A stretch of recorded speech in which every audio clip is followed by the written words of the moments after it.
이번 토요일 날이 우리 코로나 촉발 행사가 있죠. 행사가 있어가지고 행사하는데 아무래도 축소가 좀 비일이 것 같습니다. 우리 절에도 차가 절로 들어와야 되는데 차가 못 들어오기 때문에 통제를 하기 때문에 굉장히 어려움이 많아요. 과일 같은 것도 많이 개어야 되는데 이런 것도 전부 다가 저기를 직접 들고 올라와야 되는 그런 어려움이 되어 있습니다. 그래가지고 이 보살님들도 그렇고 준비하시는 분들이 고생이 많은데 아마 그래도 부처님의 생신이니까 잘 또 좀 해야 되겠죠? 그래서 원찰이 있으신 분들은 원찰에 가서 기도하시고 그 다음에 원찰이 없거나 또 절에 한번 가봐야 되겠다 생각하시는 분들은 아마 오셔가지고 우리 그 법요식에 좀 같이 좀 참여했으면 좋겠습니다. 법당이 좀 좁고 그래가지고 우리 단을 쌓아놨죠? 법당 앞에 단을 쌓아놔가지고 단에서 행사를 합니다. 육법공양이라 해가지고 이따가 말씀드리겠지만은 부처님한테 올리는 6가지 공양이 있어요. 그거 갖다 올리고 그 다음에 여기서 통상 한 500명 정도가 참여를 하고 등산객들까지 해서 이렇게 했는데 올해는 아마 좀 다른 에 비해서 좀 많지는 않을 것 같습니다. 그리고 식사도 아마 인도에서 주먹밥 같은 걸 간단하게 이렇게 준비를 합니다. 그래서 밥 먹는 게 문제가 아니라 그럴 때 한 번은 우리가 참여를 해가지고 부처님의 가피를 한번 좀 확인하는 것도 괜찮고요. 이 관부식이라는 게 있어요. 근데 관부식이라는 게 있는데 관자가 이렇게 있습니다. 그래서 이건 부처님의 몸을 천지인, 오른손으로 하늘을 가리키고 왼손으로 땅을 가리키는 천지인을 이렇게 물로다 이렇게 목욕을 시켜드리는 거거든요. 목욕을 시켜드리는데 이 물로 목욕을 시킨다는 의미는 몸에 있는 때, 이 때라는 게 번뇌입니다. 그래서 번뇌를 씻어버린다는 얘기인데 이거는 부처님의 번뇌를 씻는 게 아니라 나 자신의 번뇌를 씻는 그런 얘기가 되겠습니다. 그래서 우리가 거기 옆에서 포교사들이 지도 좀 해주시겠지만은 한번 소파에다 이렇게 관불도 한번 하고요. 그렇게 하면 되겠습니다. 그 다음에 서울에서는 제등행렬을 합니다. 제등행렬 하는데 사실은 지난주에 그걸 했어야 되는데 코로나 때문에 요거는 취소를 했습니다. 그러니까 정식 명칭이 연등행렬이 제등행렬입니다. 제등행렬. 그래서 우리가 제등이라고 이렇게 써요. 제등행렬이라고 쓰는데 우리가 공부를 하면서 이처럼 그렇게 불교 용어를 하나하나 이렇게 공부해 나가는 것도 괜찮은 것 같습니다. 그래서 조금 아까는 또 이게 속옷을 이겨가지고 그냥 책을 보고 하겠습니다. 그래서 큰 지장은 없거든요. 그래서 오늘은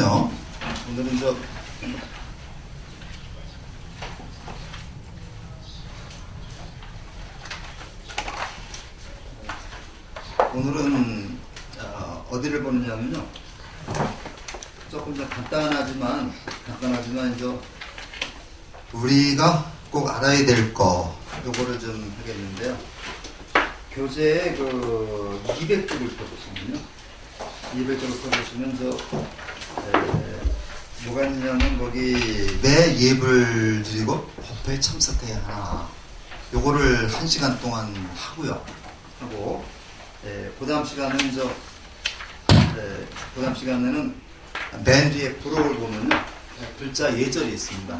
글자 예절을 같이 해도 좀 여유가 있어요, 오늘은요. 그래서 그거를 하고, 그 다음에 이제 다음 주에는 이제 학장 스님 뭐 특강이 있는 걸로 알고 있고, 그렇죠? 네. 그렇고, 그 다음 주부터 한 4시간 정도는 이제 우리 주지 스님이 또 교재 또 강의를 합니다. 그 다음에 이제 그거 끝나면은 제가 이제 마무리를 해서 한 학기를 이제 마치게 되겠습니다. 그래서 오늘은 예불하고 법회, 예불하고 법회가 이제 뭔가 국어를 좀 공부하는데, 또 교재 좀 잠깐 좀 보시고요. 200쪽을 보시면은 꼭 빨간 내용을 같이 한번 읽어볼까요? 빨간 내용을. 거룩하십니다. 부처님이시여 넘어진 것을 일으켜 세우듯이 가려져 있는 것을 나타나게 하듯이 방황하는 자에게 길을 안내는 것과 같이 어둠 속에서 등불을 받게 하고 눈 있는 자에게 보라는 듯이 이와 같이 부처님께서는 여러 가지로 등편을 가지고 진리를 나타내 보이십니다. 저는 부처님과 거룩한 가르침과 스님들께 귀의하여 받들겠습니다. 그게 이제 그 대반열반경이라고 하는 경전은요, 부처님이 이제 마지막 돌아가실 때 그 내용을 적은 경전입니다. 부처님이 돌아가시기 하루낮 하룻밤의 일을 쭉 적은 경전인데, 이게 이제 그 니까야라고 그래서 천기경전에 대반열반경이 있어요. 그래서 니까야에 이제 대반열반경이 있고, 좀 짤막합니다. 요거를 갖다가 이제 대승불교 쪽으로 발전하면서 이걸 다시 확장을 시켜서 지금 저 대반열반경 하면 보통 한 2권 정도로 이렇게 되어 있는데, 이 부처님이 그 춘다라고 하는 그 제자가 이제 마지막 공양을 올렸어요. 근데 이 공양이 보통 그 상한 버섯을 올렸다고 얘기를 하는데, 또 다르게 얘기하는 사람도 있습니다. 근데 이제 이거를 그 잡수시고 굉장히 괴로워하면서 부처님이 이게 상한 것인지 아셨던 것 같아요. 그래서 다른 사람한테 공양하지 말아라. 그러니까 나만 먹겠다. 하고서 나머지는 땅에 파묻어 버리려고 했어요. 그래서 이제 그걸 해가지고 부시나가라라고 하는 그 곳에서 이제 열반에 드셨는데, 보통 그 부처님의 행적을 그 연구하는 학자들에 의하면은 부처님이 이제 그 바이샬리라고 하는 데서 이제 죽음을 준비하기 위해서 아마 고향인 카빌라 바스토, 카빌라 성으로 이제 가던 길에 푸시나가라에서 이렇게 병을 얻어가지고 돌아가신 것이 아닌가, 그렇게 생각을 하는데, 대반열반경이 이제 그 대승경전에 나와 있는 데는 조금 좀 신격화되고 있는데요. 신격화되고 있는데, 이제 그 니까야에 있는 그 열반경은 아주 사실을 그대로 이렇게 얘기해 놓고 있습니다. 그래서 부처님이 이제 돌아가시면서 제자들에게 이제 하신 말씀, 맨 마지막에 하신 말씀이 이제 모든 것은 변하니까 방종하지 말고 방일하지 말고 열심히 정진해라, 요 말씀을 마지막에 하셨거든요. 재행무상 불방이 정진이라고 그래요, 한문으로다가. 그래서 모든 것은 무상하니까 너희들은 그 방일하지 말고 함부로 받들지 말고 열심히 수행 정비를 게을리하지 말아라, 이 말씀을 하고 돌아가셨다고 그러는데, 그때 이제 보면 그렇죠. 저는 부처님과 거룩한 가르침과 스님들께 귀의하여 받들겠습니다. 여기 바로 뭐예요? 부처님과 가르침과 승가니까 이게 바로 삼귀이죠. 이 삼귀를 좀 더 확장시켜 놓은 것이 예불입니다. 예불이기 때문에 우리가 이제 그 공부할 때마다 이제 삼귀를 하고 부처님과 부처님의 가르침과 스님들께 우리가 이제 그 예의를 표하는데, 이거를 보다 구체적화 시킨 것이 예불이다, 이렇게 볼 수 있어요. 그래서 그 뒤에 보면 삼사라고 하는 말이 나오는데요. 예불과 절에서 지켜야 할 가장 기본적인 것이 이제 예불과 공양과 이제 그 울력이라고 얘기를 하는데요. 예불이라는 거는 이제 부처님에게 그 예를 표하는 걸 예불이라고 해요. 예를 표하는데, 우리가 이제 그 예라고 하는 것과 예라고 하는 게 결과적으로 이제 그 유교에서 보면요, 제사에서 나온 거거든요. 그래서 우리가 이제 예 하는데 유교에서는 이제 인의예지라고 그래가지고요, 인과 의와 예와 지를 해서 그걸 사덕이라고 그래요. 사덕이라고 그래가지고 인의예지를 사덕이라고 그러고, 여기다 나중에 신을 더 붙여갖고 인의예지 신까지 갔어 이제 이걸 오상이라고 얘기를 합니다. 근데 그만큼 예라고 하는 것이 굉장히 중요하다고 그러는 중요한 건데, 그 맹자는 이제 그 예를 설명할 때, 요 예를 우리가 이제 뭐라 하면 사양지심이다 이렇게 돼 있어요. 사양지심이다. 자기가 하고자 하는 일을 남에게 양보하는 거, 이게 사양지심이다. 그러니까 내가 하고 싶은 일을 내가 하고 나서서 해야 될 거를 자기가 하지 않고 남에게 양보하는 걸 이해라고 해요. 근데 우리가 보통 자기가 자기 이름을 드러내고 그러는 걸 자기가 하고 싶죠. 자기가 그런 일을 하고 싶고 자기가 하기 싫은 일을 남에게 그렇게 시키는 게 뭐 일반적입니다. 그래서 공자님 논어에서도 보면 기소부려 물시 어인이라서 남이 내가 하고자 하지 않는 것은 남에게 시키지 말아라, 그렇게 얘기를 했는데, 내가 해서 내 이름을 드러내고 싶은 그런 것을 자기가 하지 않고 남에게 양보하는 것, 요걸 이제 그 예라고 했고, 동영에서는 이걸 미덕이라고 이렇게 얘기했어요. 이걸 이제 미덕이라고 얘기를 했는데, 그래서 요 예불이라는 거는 모든 것을 부처님의 공덕으로 돌리면서 부처님을 받들어 보시는 걸 예불이라는 거예요. 그죠? 그렇게 얘기를 합니다. 그러니까 내가 하는 모든 걸 부처님한테 내가 그 공덕을 돌리면은 그 공덕이 부처님이 갖나요? 부처님이 갖지 않고 다시 나한테 줍니다. 그 다음에 이제 공양인데요. 공양은 간단하게 뭐 식사만 얘기하는 게 아니라 부처님한테 드리는 모든 것 다 공양이라고 해요. 그래서 부처님한테 달라고 내가 요구하는 게 아니라 내가 부처님을 드리는 겁니다. 가서. 여기는 물론 보시도 포함이 됩니다. 보시도 포함이 되는데, 내가 그 보시를 하게 되면 이게 복전이라고 해요.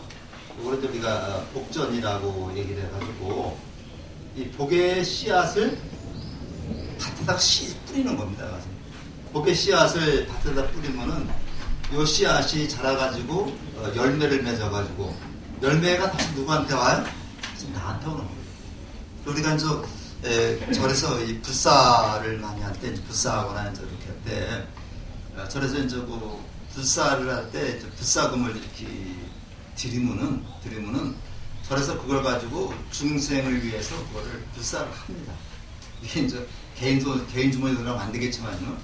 개인 하면은 그 절에서 또는 신도들이 같이 지은 공덕을 내가 나누어 갖는 거야. 이게 해양입니다, 이게. 그래서 우리가 이제 항상 그런 원리인데, 그래서 이제 내가 이렇게 씨를 뿌리면 거기서 열매가 난다. 열매가 맺어지면은 그 열매를 다른 사람이 같이 먹으면서 내 공덕이 이제 드러나게 되는 거죠. 이게 바로 이제 그럼으로써 우리가 이제 이거를 부처님한테 가피를 받는데 이걸 우리가 명가피라고 얘기하는 겁니다. 그 다음에 이제 울력이라는 게 있어요. 울력이라는 말은 요렇게 씁니다, 한자로 요렇게 쓰는데, 힘을 옮긴다는 얘기죠. 힘을 하나로 모은다는 얘기예요. 여러분들이 볼 때 여러 사람들이 그 몸 힘을 하나로 모아서 어떤 일을 멀끔히 해나가는 걸 울력이라 그러는데, 요거는 여기를 얘기해서 요거를 요렇게 쓰는 사람이 있는데요. 이렇게 한자는 여기서 왔지만은 이걸 갖다 그냥 우리가 쓸 때, 한글로 쓸 때는 그냥 울력이라고 쓰는, 여기 맞는 표기고, 여기 맞는 표기고, 이렇게 써도 틀리는 건 아니에요. 틀린 건 아니지만은, 이렇게 쓰는 게 더 확실한, 요새 우리말로 굳어져 버린 겁니다. 울력이라고. 그래서 우리가 이제 글을 꼭 책 보면 울력해서 니은 받침을 쓰는 경우가 있는데, 그렇게 하지 않도록 그렇게 해드리겠습니다. 그래서 오늘은 먼저 예불에 대한 얘기인데, 여러분들 어디 갔다가 집에 갔다 어디 바깥에 나갔다 오면 집에 부모님 계시면 다녀왔습니다 인사를 하죠. 그래서 옛날에는 꼭 절을 했는데 요즘엔 절을 하지 않더라도 저 잘 다녀왔습니다 이렇게 말하는 게 보통 인사고, 절에 오면은 당연히 부처님한테 가서 저 왔습니다 하고 이제 인사를 드리는 거죠. 그 예불이 되겠습니다. 그래서 그 다음 페이지 좀 보세요. 다음 페이지 좀 보시면은 예불은 불보살님께 예배드린다 해서 예불은 부처님께 예배를 드린다는 뜻으로 불교 신행의 가장 기본적이고 근본적인 그 행위다. 예는 공경하다는 뜻이고 배는 굴복하다는 말인데 이 사실은요 절에 오면서 계속 자기를 낮춰야 됩니다. 자기를 낮추는 걸 우리가 이제 하심이라고 부르는데요. 이 말로는 참 하심이라는 말을 잘 써요. 말을 잘 쓰는데 이 하심이라는 말이 저 말로는 그렇게 잘 되는데 실제 행동에는 이게 더 머리가 더 꼿꼿해지는 거예요. 근데 사실은 절에 와서는 절을 많이 해야 되죠. 그래서 아마 절을 많이 해야 되기 때문에 뭐 절이라고 하는 이름이 붙었다. 그렇게 얘기하는 사람도 있는데 그건 뭐 확실한 건 저도 모르겠습니다만 절을 많이 해가지고 이제 우리가 뭐 3배부터 시작을 해서 108배 뭐 3000배까지 올라가고 그러는데 너무 무리해서 하면 안 됩니다. 무리해서 하면 안 되고 요즘에 어떤 그 절에서는 뭐 절만 시켜가지고 뭐 3000보를 뭐 한 달에 한 번 이런 사람도 있는데 잘못하면 연골이가 다 나가버려요. 이제 조심해서 108배 정도는 아마 괜찮다고 생각이 됩니다. 근데 이제 그때도 우리 법당에는 좌복이 좀 스포츠가 돼갖고 얇아요. 두 개를 놓고서 하면 훨씬 절이 쉽습니다. 그 집에서 할 때 항상 그 좌복을 그 두툼하게 깔고 그렇게 절을 하면서 절을 할 때 우리가 이제 잘못하는 경우가 있어요. 절할 때 이제 잘못하면 엉덩이만 딱 위로 올라옵니다. 그때 이제 좀 적당하게 손을 짚고 구부릴 때 엉덩이 뒤로 쑥 빼야 돼요. 엉덩이를 쑥 빼면 엉덩이가 이제 그 올라오지 않고 이게 수평이 되게 됩니다. 그래서 이제 절할 때 항상 언제 한번 저희가 이제 시범도 보이고 그래 있던데 손을 짚고 절을 하면서 엉덩이를 뒤로 빼는 겁니다. 빼를 빼면서 절을 하면 엉덩이가 뒤로 올라오지 않아요. 근데 이걸 우리가 이제 아마 TV, BTN이나 이제 BBS TV에서 아마 스님들 예불을 하시는 거 봤을 거예요. 보시면은 쫙 일정하게 되게 되죠. 특히 그 운문사 요새 전용 예불 하던데 그 비구니 스님들은 더 잘해요. 그래서 우리가 절할 때 그런 거 좀 조심 좀 해야 되는 거고요. 그 다음에 이제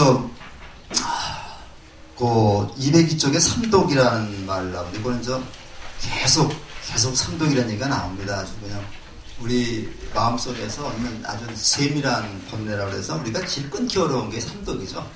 그러니까 이제 탐욕과 분노와 어리석음인데 여기서 계속 나오는데 이러한 삼독으로 인한 탐진치 삼독으로 인한 생각을 우리가 막어버리고 이것이 좋은 방향으로 갈 수 있도록 하는 게 바로 예불이라고 볼 수 있어요. 그래서 우리 예불에도 보면요,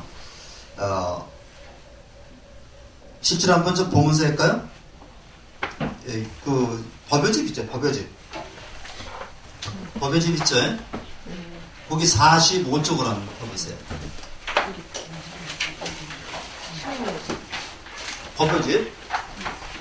요게 법요집입니다.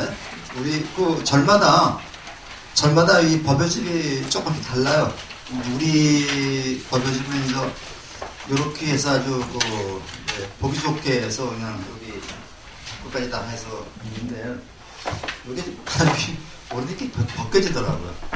벗겨지는데 여기 중요한 게 다 나와 있고 우리 절에서 이제 법회할 때는 이 법요집회를 가지고 법회를 하거든요. 45쪽에 보면서 예불문 해가지고 아금청정수 변희감로다 봉원 삼보전 원수의 납수 원수자비의 납수 이렇게 나오죠. 요거는 새벽 예불 할 때 요거는 부르는 겁니다. 새벽 예불 할 거기 있죠. 네. 닭이라고 새벽 예불 할 때 아침 예불 시간 사용하는 건데 요 새벽 예불 할 때는 뭐를 올리느냐 하면요 저기를 올려요. 그 맑은 물을 올립니다. 물을 올려가지고 요 뜻이 뭐냐면 제가 이제 맑은 물을 감로다에 만들어서 3번 입게 올려니 자비로서 다도 없어서 이런 얘기죠. 그러니까 이제 아침에 일어나서 그 맑은 물을 떠가지고 이제 그 부처님 전에 올리고서 이제 그 예를 표하는 겁니다. 그래서 이때는 저 그냥 아무 물에 올리면 안 되고요. 우리가 그 먹는 진짜 깨끗한 물을 올리는. 그래서 이제 옛날에는 저 우리 그 스님들이 식수로 삼았던 그게 이제 그 약수를 갖다 떠서 이렇게 올리는 거죠. 그 다음에 저 그것이 된 다음에 뭐가 되느냐. 그 다음에 그 46쪽에 지신기명리로 가는 거예요. 그래서 저 예불 새벽 예불은 아금총정수 변이감노다 봉헌삼보는 원수의 납수 원수의 납수 원수사비의 납수 이거 3번 합니다. 3번 하고서 이제 지신기명리에 3개도서 이렇게 나옵니다. 그 다음에 그 밑에 또 계양, 정양, 해양, 해탈양, 해탈지견양 이렇게 있죠. 여기서부터는 요거는 전형예불입니다. 전형예불에는 계양, 정양, 해양, 해탈양, 해탈지견양인데 우리가 저 앞에서 탐진치 3독을 얘기를 했어요. 탐진치 3독을 얘기를 했는데 요거를 계로 바꾸는 거. 우리가 지난 욕심을 우리가 억제하기 위해서는, 없애기 위해서는 내가 원칙을 다 지키면 되죠. 원칙을 지키는 게 계입니다. 계고, 그 다음에 그 마음이 화가 났을 때는 마음을 가라앉혀야 되겠죠. 이게 정입니다. 이게 정이고, 그 다음에 어리석은 사람은 요건 해죠. 어리석은 것을 지혜라고 바꿔야 되겠죠. 그래서 요거를 우리가 삼독이라고 말하고요. 요거를 우리가 삼학이라고 해요. 우리가 요런 것으로 차있는 그런 마음을 중생심이라고 해요. 중생심이라고 그러고 요런 마음으로 바뀌어 있는 것을 우리가 부처의 마음이라고 해요. 바로 요러한 중생심을 요러한 부처의 마음으로 바꾸겠다라고 하는 다짐. 여기서 보면 요거를 향으로 피워서 요런 개의 향을 딱 피워 올린다는 얘기죠. 그래서 우리가 예불에도 치면은요, 이러한 탐진치 삼독의 마음을 이러한 계정의 부처의 마음으로 바꾸어 나가는 이런 것을 우리가 수행이라고 말하고, 이런 것을 부처님 앞에 다짐하는 것이 바로 예불문의 핵심이다. 그 다음에 이제 해탈양, 해탈지간은 요거는 예불에 대해서는 나중에 이제 1시간을 내가지고 이제 이건 강의를 할 겁니다. 예불만 착한 내용만 알면은 불교 다 알아요. 그래서 이렇게 이제 계양정액되고 광명원대 주원법계 고영시방 무량 불법성 헌양진원 해가지고 끝까지 나가는데 거기 잘 보세요. 그 46쪽을 한번 보면은 석가모니불 그 둘째 줄부터 석가모니불 불타야중 달마야중 그 다음에 맨 끝에 개원본전 지장부산 마살 그 다음에 47쪽에 무량자비성중 그 다음에 일체미진수 제대선지식 그 다음에 48쪽에 승가야중 여기까지 전부 다 구해놓고 절절 해놨죠. 절이라고 써놨죠. 그것도 몇 번이 됩니까? 이것도 몇 번이 됩니까 이게? 한번 쉬어보세요. 7번이요. 7번이 되죠. 그래서 이거를 칠정리라고 얘기를 하는 겁니다. 그래서 다른 데서는 전부 다가 이제 합장 저도 일반만 하면 되고 여기서 오체투지라는 오체투지라는 거는 아다시피 양쪽 팔꿈치하고 이 무릎하고 이마하고 이게 땅에 닿아야 되는 겁니다. 닿으면서 이제 우리가 오체투지를 하면서 부처님 앞에 이제 자기 몸을 최대한 낮추는 거야. 낮춘 다음에 이제 그 접종례라고 그래가지고요.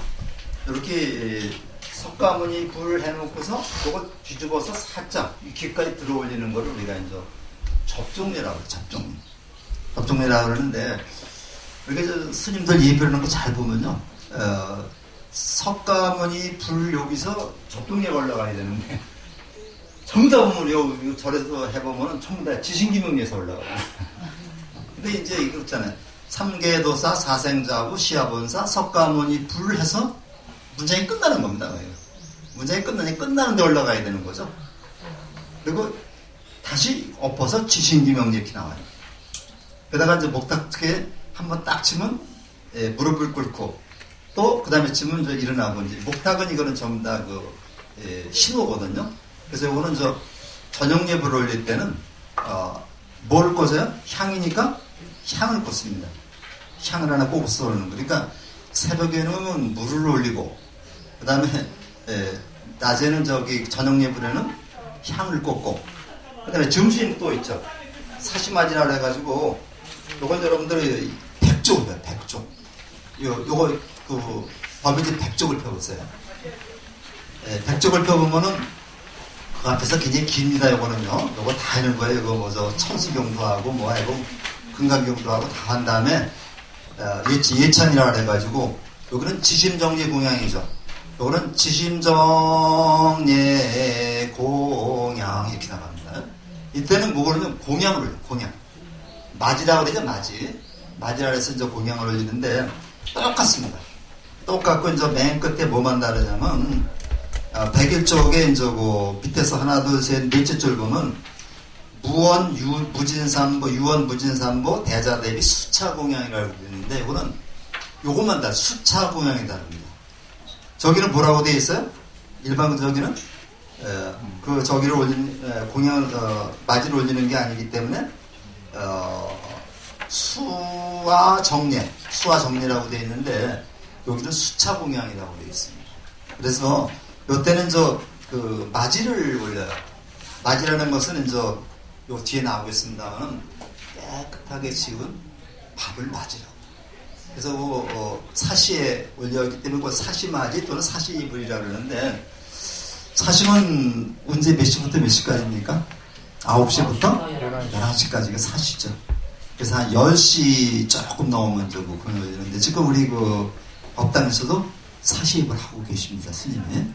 사시입을 하고 우리 법당에서는 우리 절에서는 매일 사시 맞이 공연을 하는데 입을 하는데 한 번씩 금강경을 독송합니다. 금강경 먼저 독송하고 천수경하고 그 다음에 쫙 사시맞이하고 축원하고 이렇게 하고 있습니다.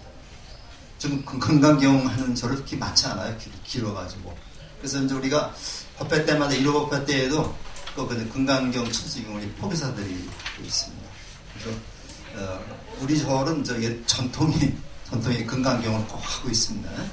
그래서 금강경은 보통 길어서 한문으로 하고 천수경은 보통 한글로 하고 그렇게 합니다. 요즘에 예불도 전부 다 한글로 많이 바뀌었어요. 바뀌었는데 아직 우리 절에서는 그 예불은 한글로 바꾸지 않았습니다. 이거는 아마 스님들하고 이제 협의가 돼가지고 아마 우리도 그런 건 한글로 바꿔야 되지 않을까 하는 생각을 한번 해봅니다. 그래서 그 다음에 다시 페이지를 45쪽으로 넘겨보세요. 넘겨보시면은 그 다음에 사시맞이라고 해서 나중에 반야신경을 읽을 때 상단에 올렸던 맞이를 어디로 옮겨요? 신중단으로 옮기죠. 신중단으로 옮기는데 왜 옮기느냐면요. 신중들이 나는 부처님의 법을 따르면서 부처님이 드시다 남긴 공양을 내가 먹겠다. 그런 원을 세웠기 때문에 부처님이 다 안 잡수셨던 모양에 좀 남겨주신 모양이니까 그거를 다시 신중단에 올리면서 신중단을 향해서 반야신경을 갖다 독성을 하고 법당에서 반야신경 독성할 때는 신중단을 향해서 하는 겁니다. 밥도 때는 상단을 향해서도 하지만 보통 신중단을 향해서 신중들에게 불교의 원리를 갖다 설명해 주는 거예요. 이게. 그렇게 우리가 이해를 하시면 되겠습니다. 그럼 다시 45쪽에 보면요. 여기 괴양, 정양, 해양, 해탈양, 해탈지견양에서 모두 몇 가지입니까? 이것이 부처님에게 예불의 공덕을 이렇게 5가지로 나눴어요. 그래서 괴양, 정양, 해양, 해탈양, 해탈지견양에서 5가지로 나눠서 올리는 이불이다 해서 5분 정리라고 노래입니다. 교재 나옵니다. 5분 정리라고 노래고 7번 절을 한다 해서 7정리라고도 얘기를 한다. 일반적으로 우리가 그 절에 가면요, 맞이를 가져가면 저기 한 지심정리 공양을 합니다. 근데 이 맞이 쌀 같은 거 가져가지 않을 경우가 많죠. 일반적으로 이제 가서 그 맞이 대신에 쌀이라도 올리면 지심정리 공양을 하지만, 그냥 비서들어 갔을 때는 제일 편한 게 뭐예요? 향 꽂아놓고 하는 거죠. 그래서 일반적으로 그냥 그 예불 할 때는 칠정리에 바로 향 꽂아놓고 하는 겁니다. 그래서 한번 이거는 우리가 절에 다니면서 꼭 필요하기 때문에 한번 좀 해볼까요? 칠정리 한번 해볼까요? 제가 집절하고 한번 해보겠습니다. 회장님 오셨나?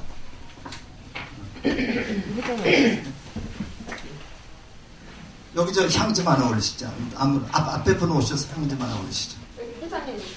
여기 오셨어요. 향 한번 올리시죠. 향을 올릴 때는요, 요거를 저 향을 잡아가지고, 요거 좀 가운데 잡아서 불을 붙인 다음에 이거를 이거 끄고 이거 꽂으면 됩니다.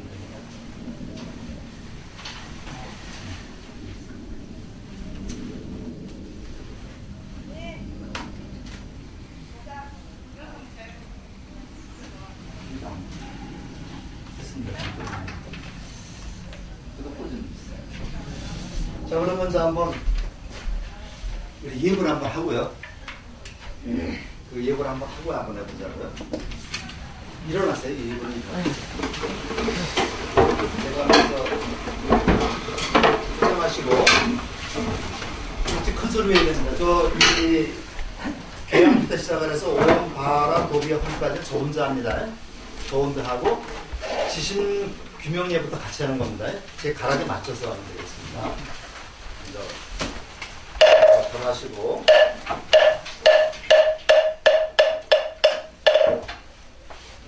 계양 성양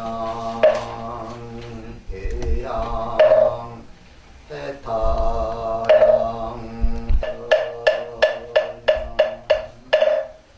광명대 주변법계 공양시방 무량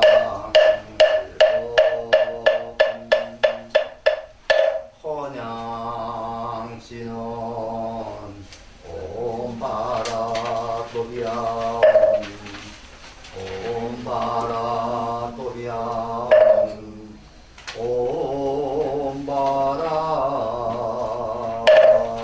도비양 같이 합니다. 지신명에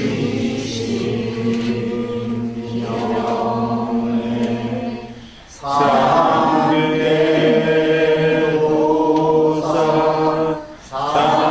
사생자무 시아문사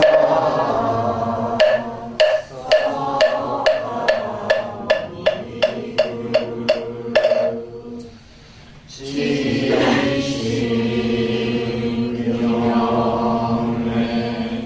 심한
만세 제망차례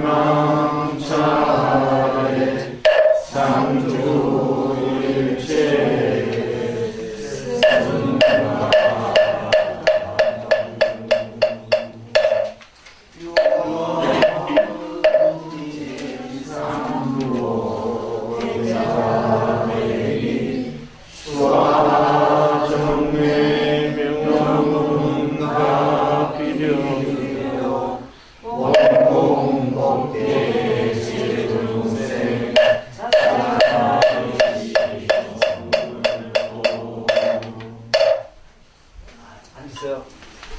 이렇게 제가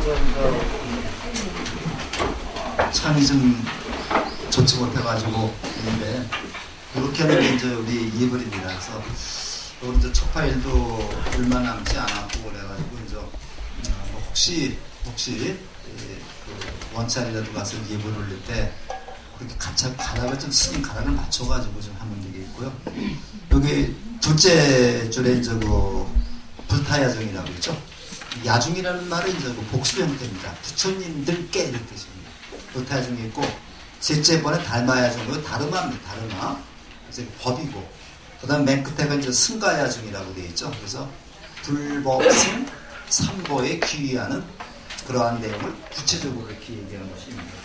이 글인데 이거는 저 1시간 정도 시간을 내 가지고 마지막에 이제 예불에 대해서만 또 한번 공부를 할 겁니다. 그래서 우리가 이제 항상 이제 부처님 전에 우리가 인사를 드리면서 부처님이 어떤 분이신가를 우리가 좀 알아야 되겠죠.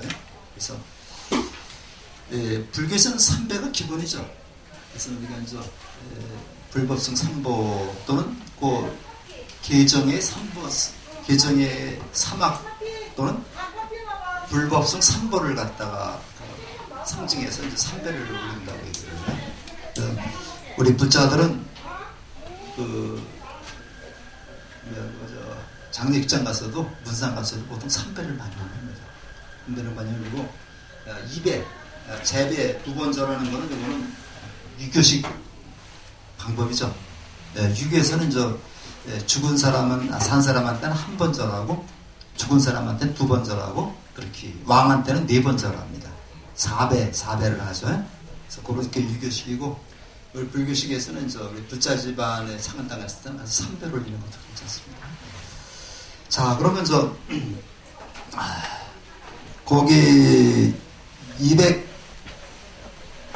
203쪽을 좀 보시면요. 중간 좀 보면 예불문을 7정례라고도 하는데 7정례 또는 5분 정례라고도 합니다. 1955년 기존에 사용되었던 많은 종류의 예금물을 종합해서 오늘날 맞게 간략하게 정리한 것이 되고 표준입니다. 표준인데 사찰에 따라서는요 약간 여기다 더 첨부하는 경우가 있어요. 예를 들면은 그 해인사는 무슨 사찰이에요?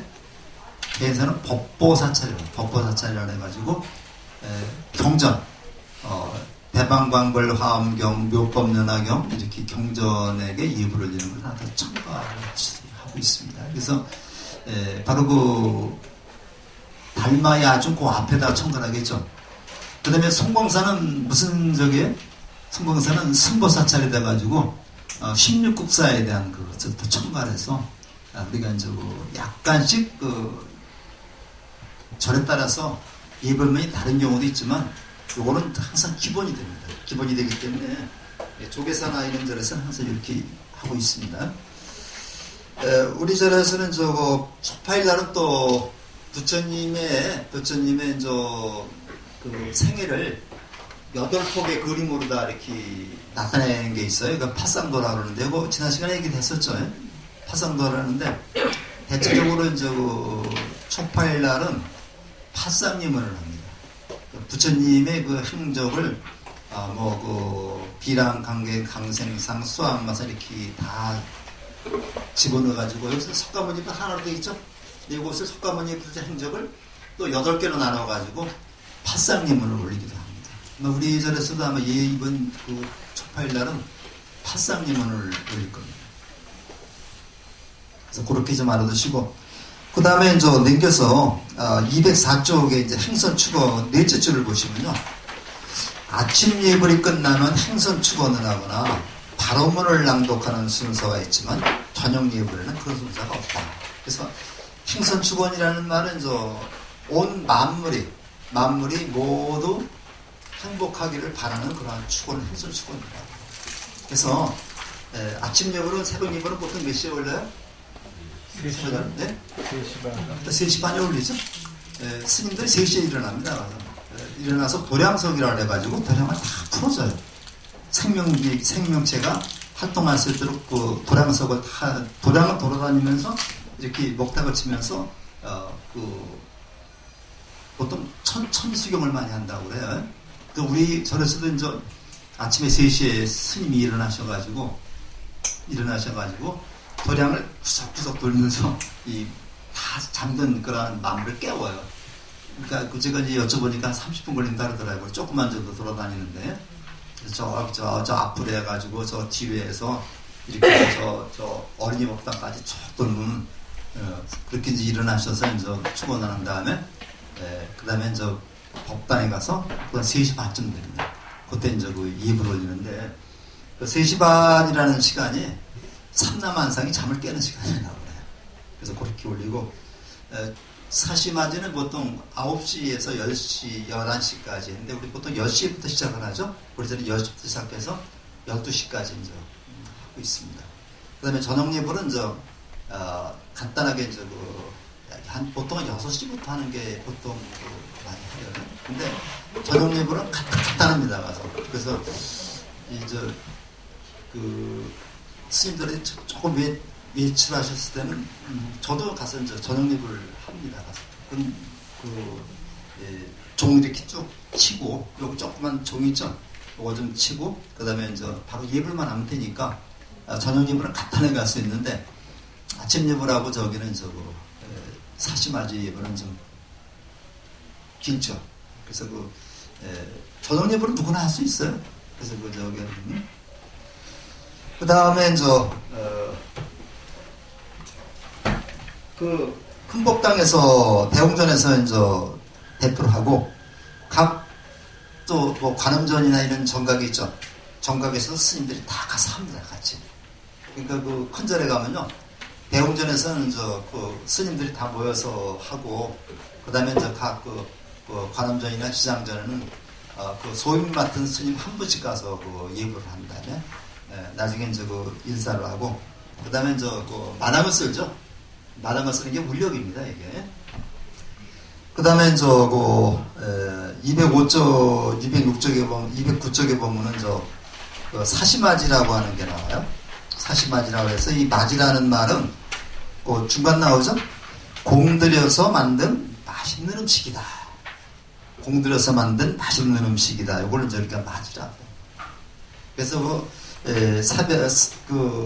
점심에 사시 올리는 예불을 사시예불이라고 그러고 사시마지라고 그럽니다. 그래서 공들여 만든 맛있는 음식이다. 그래서 일반적으로 이렇게 밥을 하지 않고 이제 쌀을 많이 올리기도 합니다.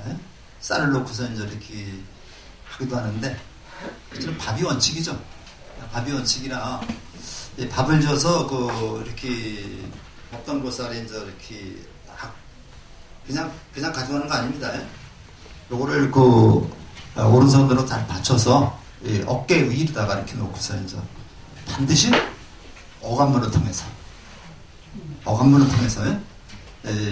그만큼 이 마지라고 하는 것에 이제 존엄성을 갖다 권위를 부여하는 거죠. 이렇게 해서 이제 이렇게 어감문을 통해서 아주 당당하게 가는 겁니다. 그렇게 해서 이제 올리는데. 저도 이제 올해는 제가 이제 1월달까지 갔었는데 코로나 때문에 이제 2월달부터 한 달에 한 번씩 이제 우리 부대에 가서 이렇게 법회를 여는데 우리가 다 집전하면서 이렇게 합니다. 그런데 우리가 가서 할 때는 밥해 갖고 와요. 그러니까 쌀을 가져가서 이제 쌀을 갖다 놓고서 이제 사시마지 저기를 해요. 그래서 보통 9시부터 11시까지 그렇게 보통 그 부대에 가서 장군들하고 같이 법회를 하고 그다음에 간식상도 같이 먹고 한 12시쯤 오거든요. 근데 이 코로나 때문에 지금 가지 못하고 있습니다. 이렇게 하고 있습니다. 그 다음에 이제 넘겨서 이제 어디를 보시느냐면요. 법회 이제 208쪽으로 좀 보세요. 208쪽에 보면 저 법회가 나오는데, 이것도 좀 빨간 거 한번 같이 읽어보겠습니다. 선남자야, 누가 가장 높고 착한 법인가? 먼저 부처님과 법을 받아야 하며, 이것을 그치지 말고 절에 가야 하며, 절에 가서는 예배해야 하며, 예배하되 법을 들어야 하며, 법을 들을 때는 지성으로 듣고 뜻을 생각해야 하며, 배운 대로 행해야 하며, 자기만의 딸을 구하지 말고 대승에 향하여 일체 중생을 이롭게 하고 안락하게 하여야 하느니라. 이런 이가 가장 높고 착한 이니라. 법화경이라는 책을 보면요, 법화경이라는 경전을 보면 저 법사품이 나오는데, 법사는 저 법을 설하는 분을 법사라고 그래요. 법을 설하는 분을 법사라고 하는데, 그게 5개의 오정법사가 나옵니다. 오정법사가 나오는데, 오정법사라고 해서 법사, 이 법을 설하시는 분은 법사입니다. 그러니까 스님이 올라가셔서 법을 설할 때 스님이 법사가 되는 거고요. 표교사가 법을 설할 때 표교사가 법사가 되는 거고. 그 다음에 이제 신도가 와서 신행담을 얘기할 때 그 표교사, 일반 신도가 법사가 되는 겁니다. 법을 설하는 사람이 그 법당에서 최고입니다. 그렇기 때문에 그 법을 설하는 사람은 일반 신도보다 한 단계 높은 데 앉아요. 부처님 대신에 법을 설하기 때문에. 그래서 우리가 그 법당에 가면 스님은 뭐 이렇게 의자에 앉아서 법을 설하고 우리는 뭐 밑에서 앉아있다. 이게 원칙입니다. 이게 원칙이고, 같이 좌담에 합적해도요, 법을 설하시는 분은 좌복을 2개 깔고 하라 그랬어요. 4개 높게. 그러니까 우리 저러시는 일법회 때 포교사가 이제 5분 전법을 하고, 그 다음에 이제 스님이 법문을 하시는데, 5분 전법 할 때는 5분 전법을 하는 포교사가 가장 으뜸이 되는 겁니다. 이걸 법사라고 그래요. 근데 여기는 오정법사라고 그래서 경전을 수지, 독, 송, 해설, 서사, 요거 하는 분을 갖다 5개 법사라고 해요. 수지, 독, 송, 해설, 서사 이렇게 얘기를 합니다. 수지라는 거는 뭐냐면요, 지니고 다니는 거. 경전을 지니고 다니기만 해도 법사가 된다는 거예요. 경전을 지니고 다니기만 해도 법사가 된다는 얘기입니다. 독이라는 거는 경전을 보고 있는 게 독입니다. 경전을 보고 있는 게 독이고, 송이라는 거는 보지 않고 외워서 읽는 거. 우리가 반야신경 할 때에 마, 반야, 바라밀다 신경하고 요거를 책을 보고 읽으면 독이 되는 거고, 그냥 보지 않고 외워서 하면 송이 되는 겁니다.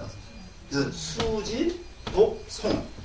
해설이라는 거는 남에게 설명해 주는 거예요. 이거는 바로 이 반야신경이라는 거는 이런 경전이하고 설명해 주는 거. 지금 이게 제가 하고 있는 게 지금 그 해설입니다. 서사라는 말은 베껴서 남에게 주는 거. 베껴서 남에게 주는 것은 남에게 전파하는 거죠. 요즘에 책을 내는 것도 마찬가지입니다. 책을 내는 것도 마찬가지고, 그 단톡에 들어가서 부처님 말씀을 이렇게 다른 사람에게 전해주는 것도 서사가 됩니다. 그래서 우리가 경전을 공부할 때는 우선 경전을 지니고 다니는 거. 주머니에나 핸드백에나 손바닥만한 경전 많죠. 이런 걸 지니고 다니면서 틈나는 대로 한번 읽는 거나, 아니면은 그 스마트폰에다가 뭐 금강경이나 천수경을 갖다 이렇게 다운받아가지고 다니는 것도 수지가 됩니다. 그 다음에 보고 읽던, 외워서 읽던, 그 다음에 남에게 설명해 주던, 그 다음에 남에게 베껴서 전달해 주던, 이런 5가지 법사가 있다고 했어요. 그러니까 굉장히 법화경이라는 경전이 굉장히 치밀하거든요. 그러니까 누구나 우리는 법사가 될 수 있다. 남한테 이제 그 불교대학 가서 공부해라고 이렇게 권하는 것도 법사 역할입니다. 아시겠어요? 그래서 이제 그 법회가 되는데, 그런 부처님의 그 법을 모여서 같이 공부하는 게 이제 우리 법회가 되겠습니다. 그래서 그 200편책에 보면요. 법회는 부처님의 법음이 울려 퍼지는 진리의 장이고 부처님의 가르침을 배우고 체험하는 믿음의 수행의 자리이며 불자로서의 삶의 자세를 점검하는 중요한 신행 시간이다. 불자라면 당연히 기쁜 마음으로 법회에 참여하여 정성스러운 마음으로 부처님을 참배하고 부처님의 가르침에 귀를 기울여야 한다. 그 다음에 저 거기 정기적으로 법회에 참여하는 경우도 있고 특별한 경우에 참여하는 경우도 있어가지고 법회는 정기법회하고 특별법회라는 게 있습니다.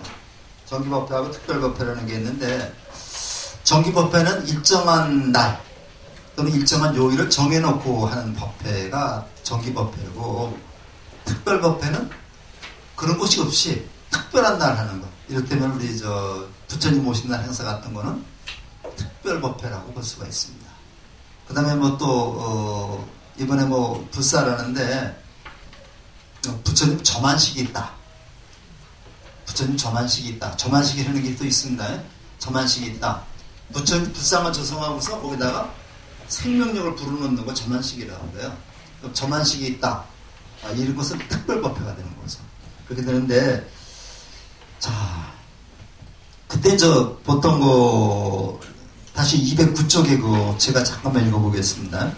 정기적으로 법회에 참석하여 부처님의 가르침을 배우고 마음에 새김으로써 부처님의 가르침을 배우고 마음에 새긴다.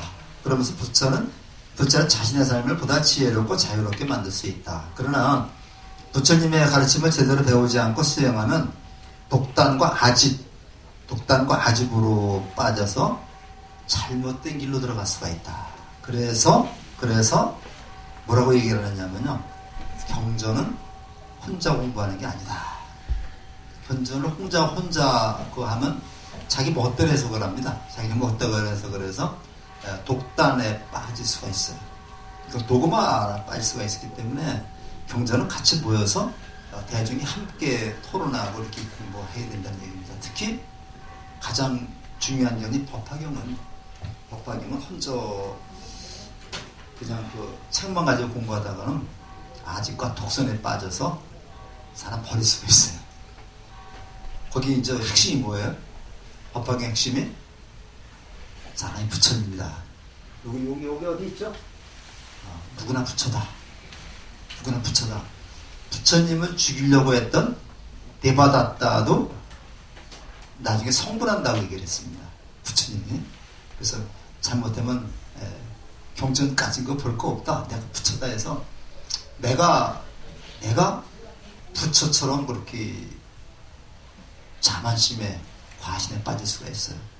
그래서 어저께 대학반에서도 좀 남묘오랑경 얘기가 나왔는데 나무 묘법연화경 법화경 읽지 않더라도 법화경이 원래 이름 묘법연화경이죠. 나무 묘법연화경을 이렇게 외우면은 성불할 수 있다는 그런 얘기가 나와가지고 나무 묘법연화경을 일본말로 내면 남묘호레인 개교 이게 이제 나무 묘법연화경이거든요. 근데 이제 요거를 우리나라 사람들이 남묘호레인 개교가 어려우니까 그냥 남묘호랑교 이렇게 얘기하는 거죠. 이거는 법화경을 잘못 해석해서 나온 일본의 삿된 그러한 불교라고 볼 수 있습니다. 거기 보면 이케다라고 하는 그 사람이 나오는데 자기 자신이 부처라고 그러면 석가모니는 완전한 깨달음을 얻지 못한 사람이다.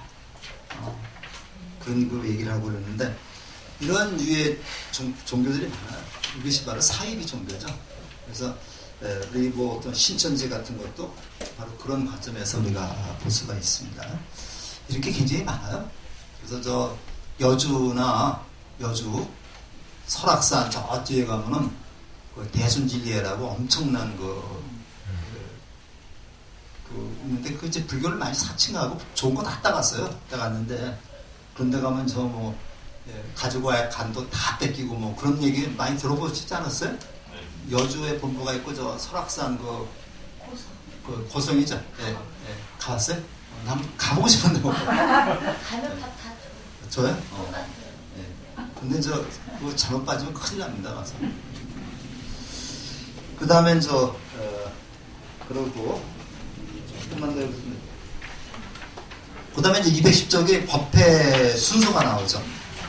뭐 쭉 나오는데 약간 뭐 저기에 따라 다를 수가 있는데 가장 기본적인 것은 이제 삼귀하고 그 다음에 반야신경 봉독, 그 다음에 입정, 청법과 설법, 축원, 발언문, 정근, 요거는 필수사항입니다.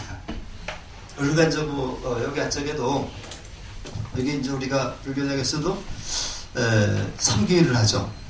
그 다음에 이제 우리도 부처님 같이 하는 이건 안 해도 괜찮아요. 그러니까 우리가 삼귀를 하고 반야신경 봉독을 하고 청법과를 하고 입정을 하고 끝나면은 정근을 하죠. 정근이라는 거는 이제 내가 이렇게 공부를 했으니까 내가 석가모니 부처님이 되겠다라고 하는 다짐입니다. 이게 다짐이고 그 다음에 이제 사홍서원을 하죠. 사홍서원은 네 가지의 큰 원을 갖다가 세우는 건데 이걸 총원이라고 해요. 원도 총원이라는 게 있고 별원이라는 게 있어요.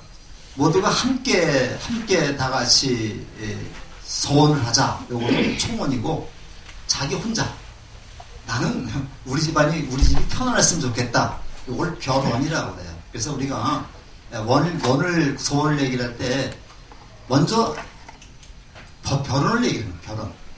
내 그 개인적인 원을 얘기를 하고 그 다음에 이제 총원을 말하고 이제 마무리 짓는데 우리 여기서는 이제 그 개별적인 원을 얘기를 할 수가 없으니까 그냥 총원만 얘기를 하는 겁니다. 이것이 기본적인데 축원이라는 거는 이제 그 법회에 참석한 사람들에게 스님이 부처님을 대신해서 공덕을 짓게 하는 그런 것을 축원이라고 해요. 그래서 이제 우리가 이제 굉장히 귀를 갖다 기울여가지고 내 이름이 나오나 안 나오나 굉장히 많이 신경을 쓰죠. 그래서 왜 이름이 안 나오면 야 나는 왜 안 불러줬어 이렇게 얘기를 하는데 물론 붙였으면 좋겠지만 부처님이 스님이 안 불러줘도 깜빡이 안 불러줘도 부처님이 누가 있는지 다 알고 계세요. 알고 계시는데 옛날에 이게 있었습니다. 부처님 당시에도. 그래서 부처님이 이제 법화경에 보면요. 부처님이 이제 쭉 이렇게 수기를 주는데 제일 먼저 사리불한테 수기 주고 그다음에 목권년 가봐가 쭉 수기 주고 그러는데 이제 마파자 파티 부처님의 이모죠. 이모고 이제 야수다라가 이제 부처님의 이제 부인이었던 사람인데 마파자 파티하고 야수다는 왜 부처님은 나한테 수기를 안 주실까 이렇게 속으로 이렇게 생각을 하고 있었더니 부처님이 그걸 알고서 걱정 말아라 하고 수기를 주는 얘기가 나옵니다. 재밌어요. 경전이고 보면서. 그 다음에 이제 그 법문을 들으면 법문이라는 건 먼저도 얘기했지만 법의 진리의 분까지만 끌고 가는 겁니다. 부처님은 진리의 분까지만 끌고 가기 때문에 부처님은 도사라고 그래요. 도사. 도사입니다. 부처님은. 끌어가는 사람이지. 그래서 부처님은 음병여약이라 그러죠. 음병여약이라 그래가지고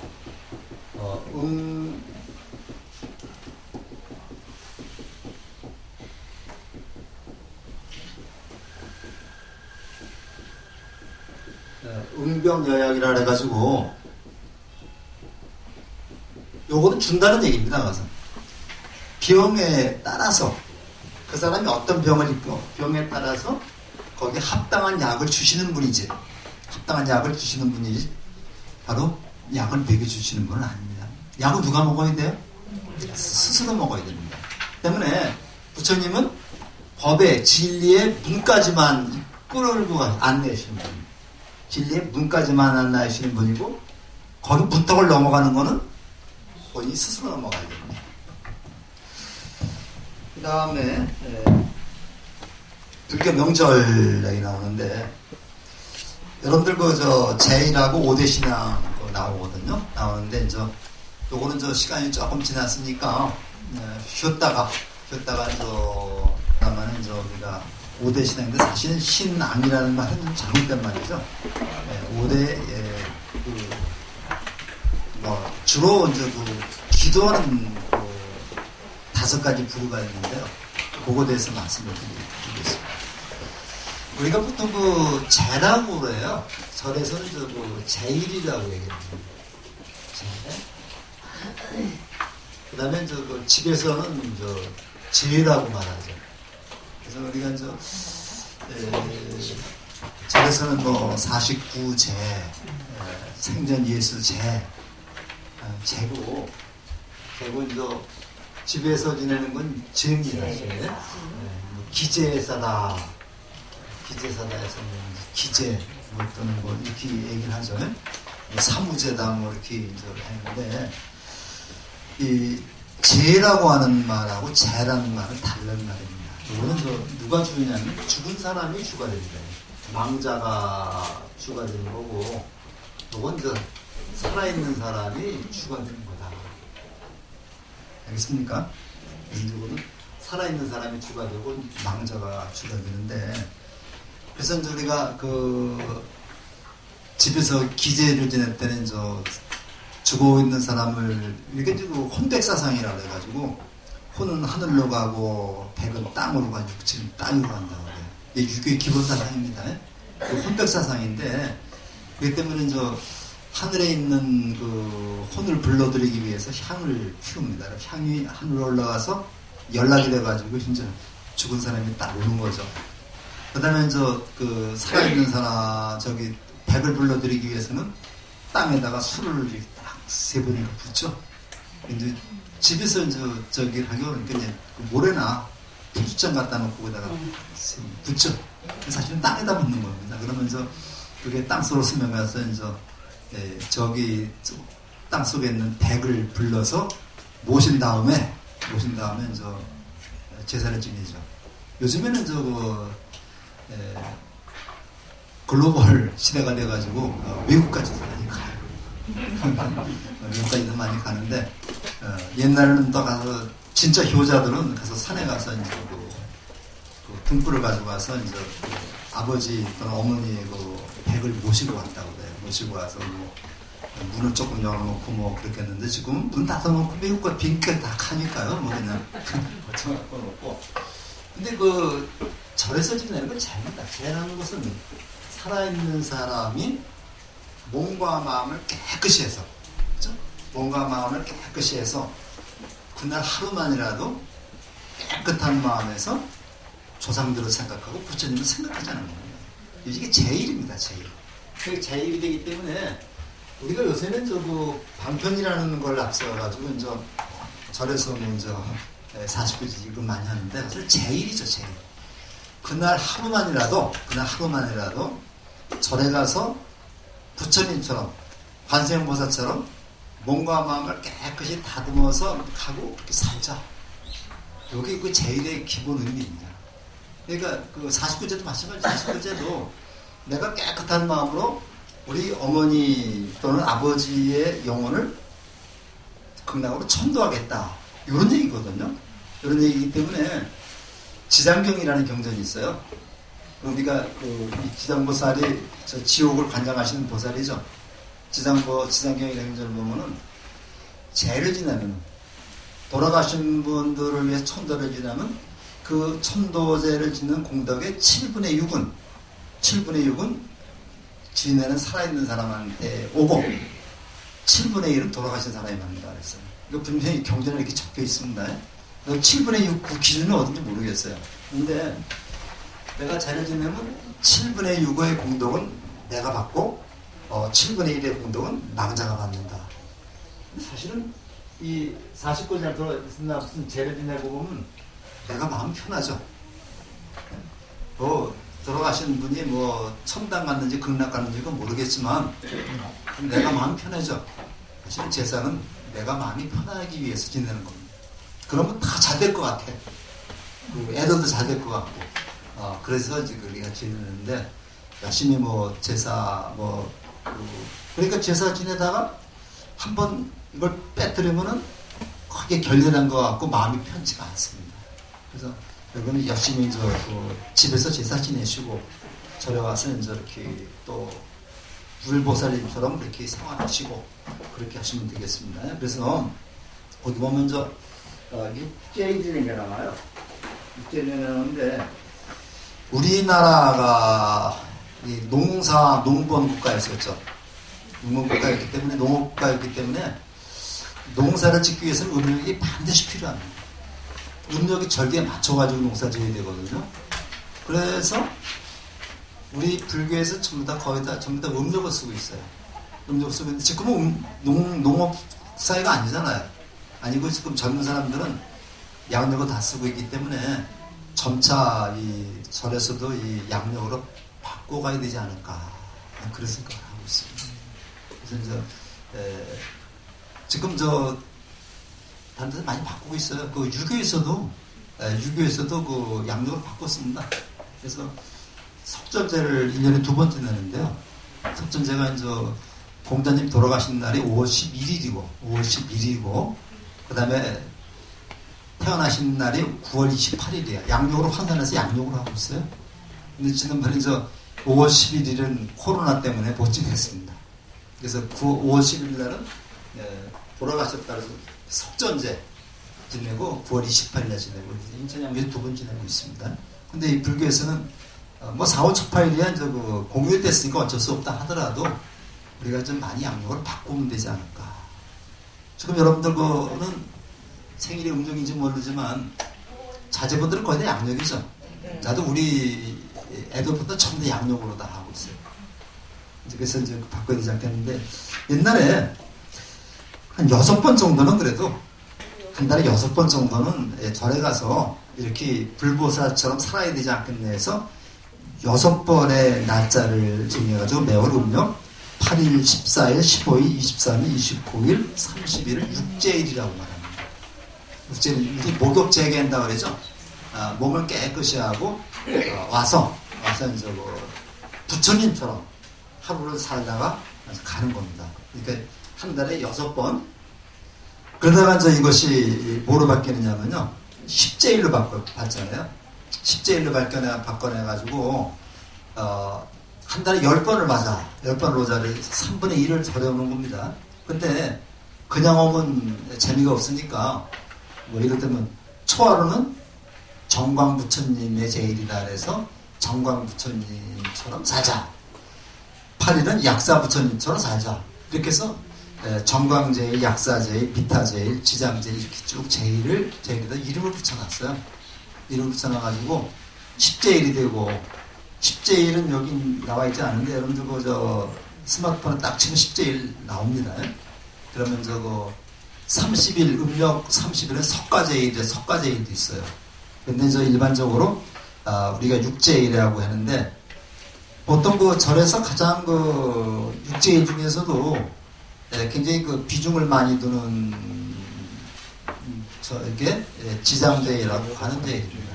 그래서 우리 절에서도 지장제일하고 관음제일을 우리가 이제 하고 있는데 요즘에 코로나 때문에 좀 이제 법회를 갖다가 좀 하지 않았더니 이제 그 집에서 있는 게 좀 익숙해졌나 봐요. 익숙해가지고 요새는 사람들이 좀 별로 없습니다. 그래서 우리나라에서 지장제일하고 관음제일을 우리가 이제 하는데 이때 이제 제사 지내는 날이 아니라 사실은 관세음보살처럼 지장보살처럼 살자 이런 마음을 가지고 와서 온 김에 이제 조상천도도 하고 그러는 겁니다. 근데 조상천도 하는 게 목적은 아니고요. 그 다음에 또 뭐가 있느냐면 요즘에는 일요법회를 많이 합니다. 일요법회를 많이 해가지고 우리 절에서도 매주 일요일날 일요가족법회를 하고 있어요. 일요가족법회를 하고 있는데 이것도 한번 망가지기 쉬운데요. 다시 복구하려면 굉장히 힘이 들어요. 그래서 그래도 꽤 많이 나오셨었는데 요즘에는 좀 조금 지나야 될 것 같아요. 7, 8월 지나서 이제 한번 7, 8월 지나서 한 9월 달쯤 되면 좀 정상화되지 않을까 생각이 드는데 지금 유료가족법대를 그래도 하고 있습니다. 10명에서 15명 정도는 이제 와서 하고 있는데 주로 이제 보살님들은 이제 주로 그 토요일 날이 또 그 매주 뭐 예수제 하기 때문에 보살님들은 이제 예수제 토요일 날 많이 오시고 일요일 날은 이제 우리 거사님들이 많이 오셔서 법배를 하고 법문을 듣고 그렇게 하고 신앙생활을 하고 있습니다. 그리고 절에서 이제 울력이 있으면 또 울력도 같이 하고요. 이렇게 하고 있습니다. 그 다음에 그 우리나라의 5대 신앙입니다. 5대 신앙인데 신중신앙이라 해서 이제 정광부처님 사실 연등부처님인데 여기 신중기도를 주로 하고 있고요. 우리 그 신중기도가 가장 아주 돋보이는 데가 인천에서는 호불사 하는 사신각이 굉장히 크죠. 그래서 이제 거기 있고, 그 다음에 둘째가 약사신앙입니다. 약사에는 아시다시피 의사 부처님이죠. 의사 부처님이래 가지고 이제 병든 사람 고쳐주는 게 약사였는데 반드시 뭘 가지고 있다 그랬어요? 약병.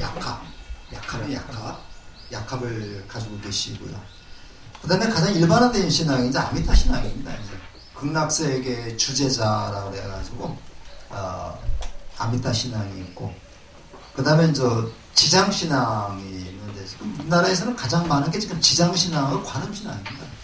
지장 신앙은 지장도량이 굉장히 많이 있죠. 그래서 천원에 무슨 절 있더라? 거기 유명한 지장도량이 있고, 천안의 광덕사 몇 개 지장도량이 있습니다. 이 관음도량은 관음도량으로 많이 널리 알려진 데가 3대 관음도량이 있죠. 어디입니까? 여기 보문서. 저쪽에 위에서부터 시작을 해가지고 우리 낙산사 옆에 홍련암이라고 있죠. 홍련암.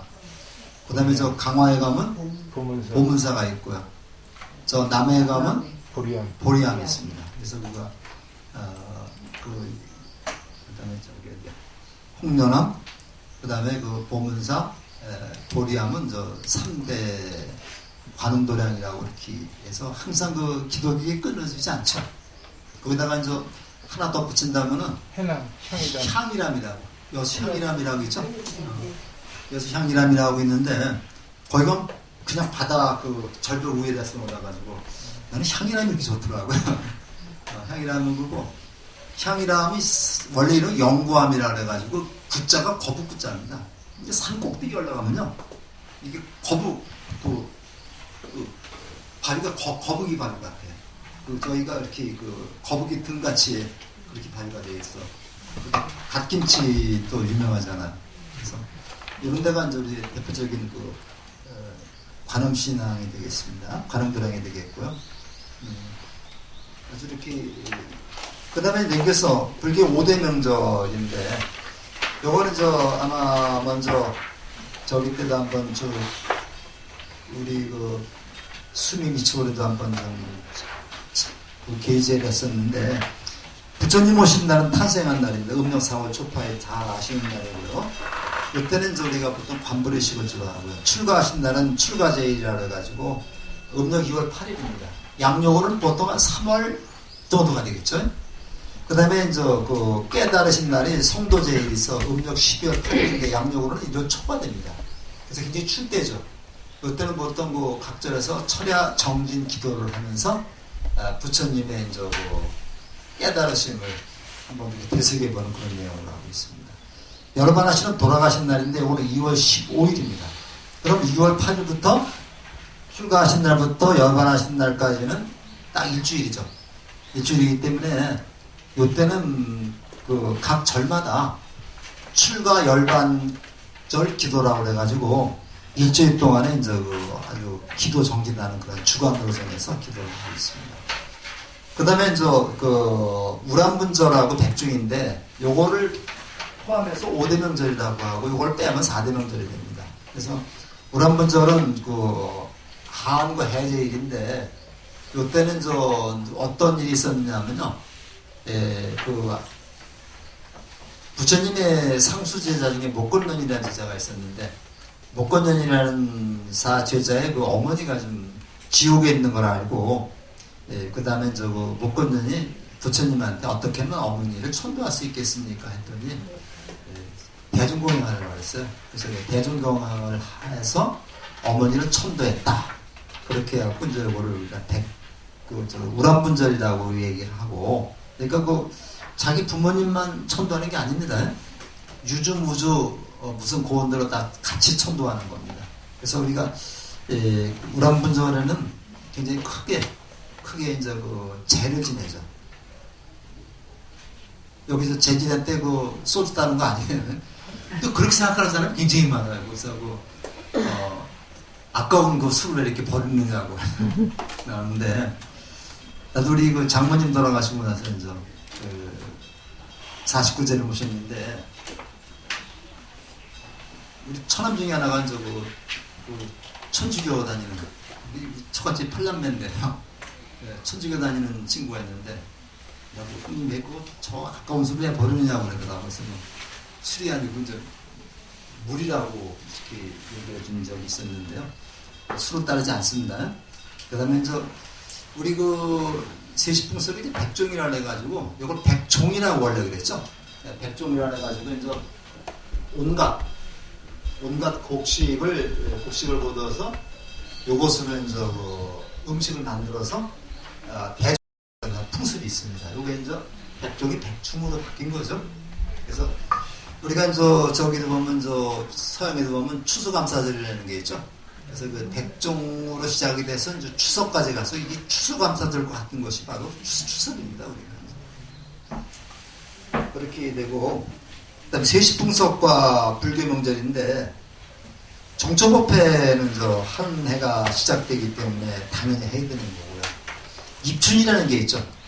24절기에 이제 입춘 쪽이 있는데, 이 24절기는 음력을 쓰다 보니까 음력이 절기에 맞지 않는 경우도 있기 때문에, 요거는 이제 음력을 보완하기 위해서 양력으로 만든 게 24절기죠. 그러니까 24절기는 양력으로 만든 겁니다.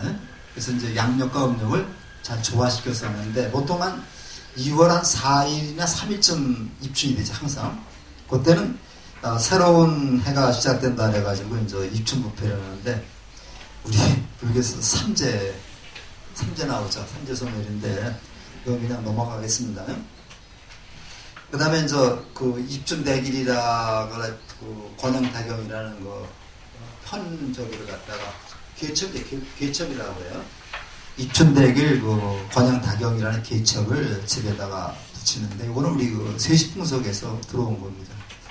그 다음에 칠석법회는, 칠성은 북두칠성하고 북극성을 모시는 건데, 요거는 이제 칠성각이라는 정각이 있어요. 정각이 있는데, 요 칠성은, 이거는 원래 도교에서 온 거라고 그래요.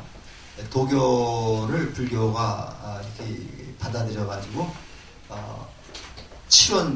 도교 칠원 성군이라는 게 있습니다. 그래서 이제 북두칠성과,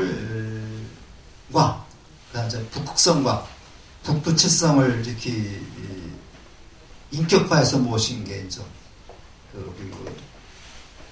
저긴데 칠성각인데, 화순의 문주사라고 한번 가보셨어요? 화순의 문주사라는 절이 있습니다. 이게 이제 천불천타, 부처님도 천이 있고, 그 다음에 탑도 1000개가 있어가지고, 가보면 지금 다 그렇게 없지만은, 그냥 가는 입구서부터 탑들이 쫙 있는데, 탑들이 알 수 없는 부호들이 지금 많이 있어요. 그 다음에 누워있는 부처님이 있습니다. 누워있던 부처님이 있는데, 거기는 마불이 아니에요. 전부 이렇게 별거부자라고 있습니다. 누워있는 부처님이 두 분이 계신데, 한 분은 비로자나 부리라 그러고, 한 분은 석가모니 부리라 그러는데, 요 부처님이 일어서는 날 천지가 개벽된다. 이런 얘기가 있거든요. 그래서 기회 되시면 이제 문주사 한번 꼭 가보시는데, 제가 이제 저는 몇 번 가면서 우리 이제 거사에도 같이 가고 그래서 이제 나름대로 좀 설명도 해드리고 그랬는데 거기 가면 저렇게 올라가다가 왼쪽 산 위로 올라가면 북두칠성이 있어요. 북두칠성이 있는데 북두칠성은 이렇게 모형을 만들어 놨는데 우리가 지금 보는 북두칠성하고 똑같습니다. 그래서 학자들은 칠성신앙과 운주사가 어떤 연관관계가 있지 않을까 그렇게 지금 많이들 얘기를 하고 있는데 누워 계신 부처님이 다시 앉아 일어서시는 날 우리 세계가 다시 또 어떤 새로운 세계로 발전할 수 있을지 모르겠습니다. 한번 기대를 해봐야 되겠죠. 화순에 운주사라고 있습니다. 네, 그 다음에 동지법회 가지고 동지날 굉장히 사람 많이 와요. 사실 동지가 서양에서는 크리스마스에 해당되는 겁니다. 해당돼가지고 동지부터 사실은 한 해의 새로운 시작이라 하거든요. 그래서 220쪽에 보면요, 동지와 크리스마스라고 있죠. 동지와 크리스마스. 그다음에 우리 부활절과 부처님 오신 날. 그다음에 추석과 추수감사절 다 연관성이 있는 겁니다. 그래서 거기 220쪽 보면 사찰에서는 달력을 나눠줌으로써 한 해의 시작을 준비하게 하고 동짓날 절기인 붉은 팥죽을 쑤어 먹으면 복덕을 기원한다. 그런가 하면 동지현말이라 해서 동지가 되면 가족과 이웃에게 버선을 선물하는 풍습도 있다 해서 동짓날을 하는 게 많아요. 달력을 줍니다. 그래서 달력을 우리가 만들어 놓으면요, 그냥 양력 12월만 되면 달력 달라고 와요. 근데 이제 공식적으로 우리는 동짓날부터 달력을 줍니다. 그 다음에 이제 팥죽을 쏘아 먹는데, 팥죽이 무슨 색깔이에요? 빨간 색깔이죠. 다시 빨간 색깔이죠. 그래서 그거는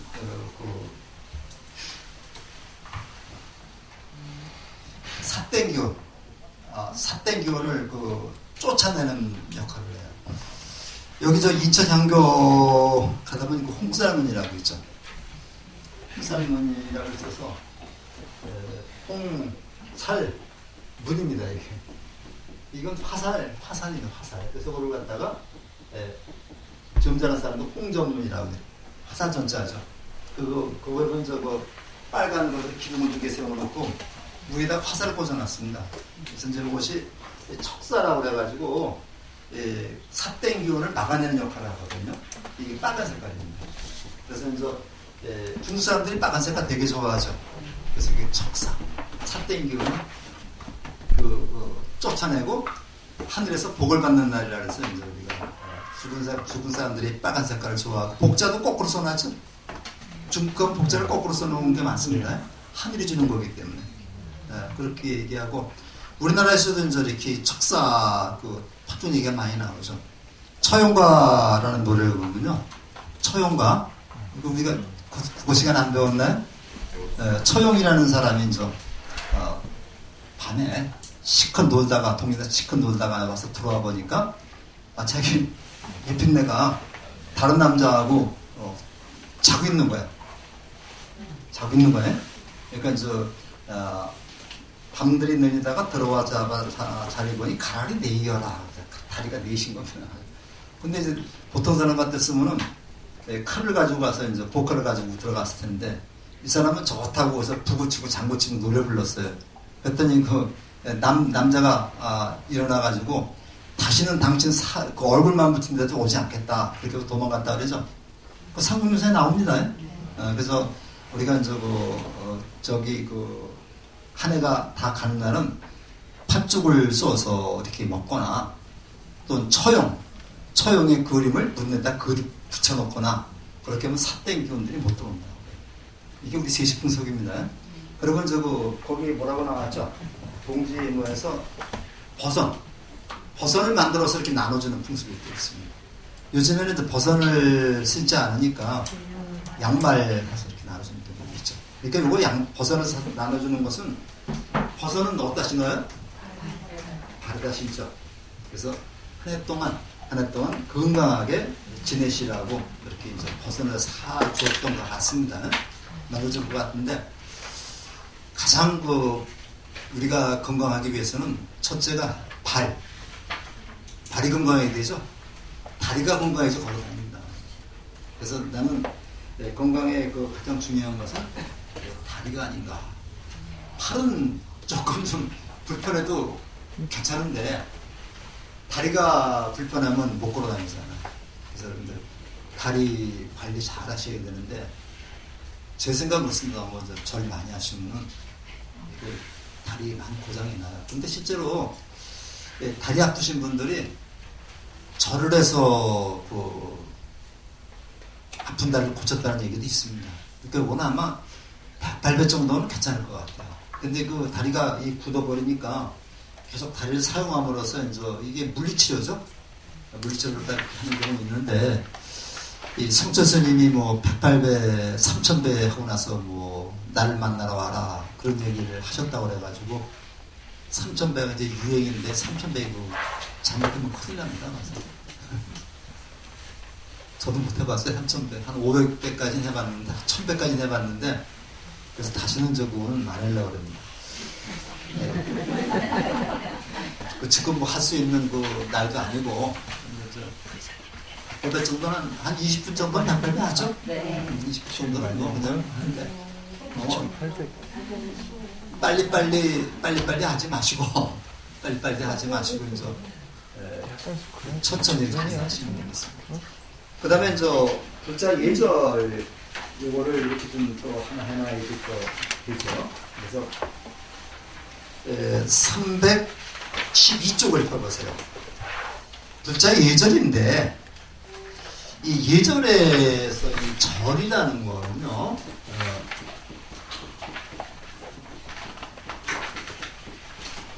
이 절이라는 게 절도가 있어야 된다. 무조건 상대방에게 그냥 기대는 것도 안 되고 어느 정도 절도가 있어요. 과봉필이라고 그러죠. 지나친 것은 모자란만 갖지 못하다. 그래서 부처님한테 예를 표할 적에도 이게 항상 절도가 필요합니다. 언젠가 한번 저리 꽤 됐습니다만은 정치인들 사이에서 90도 인사 한번 이렇게 하셨어요. 90도에 악수를 할 때 이제 90도로 해서 이렇게 인사하는 그런 방법이 있었는데 그렇게 과도한 인사법은 옳은 방법이 아니죠. 보통 그래서 어떤 합장 반배 물 같은 합장 반배를 좀 정자는 말로 저두일배라 저두일배. 머리를 숙여서 일배하는데 합장 저두일배가 올바른 말입니다. 근데 이거를 갖다가 90도로 하지 말고 합장을 한 다음에 이제 이렇게 60도 정도를 포경원에서도 60도 정도를 가장 올바른 방법으로 얘기하고 있습니다. 그래서 자, 거기 조금만 읽어보고 시작을 하겠습니다. 부자의 자리나 일상생활에나 사찰이나 수행 공간에서 성스러운 공간에서 불자로 갖춰야 할 예의 범절과 행동 규범을 우리가 얘기하는데 그냥 우리가 진짜 마음에서 우러나오는 그러한 예의를 표해야지 이것이 그냥 장난삼아 한다거나 하면 안 되겠습니다. 그래서 오른쪽에 313쪽에 기본 자세로 차수와 합장이 나옵니다. 차수 합장이 나오는데 그 한 페이지 더 넘겨보세요. 거기에 여러분들이 보시면은 왼쪽에 차수가 나오고 오른쪽에 합장이 나오죠. 그래서 우리가 이제 차수는 이렇게 요거는 손을 교차했습니다. 교차해서 잡는다는 얘기입니다. 교차해서 잡는 얘기고 요거를 다른 말로 공수라고도 그래요. 유교 집안에서는 이걸 공수라고 합니다. 요거는 공자는 마주잡을 공수, 손을 마주잡을 공수.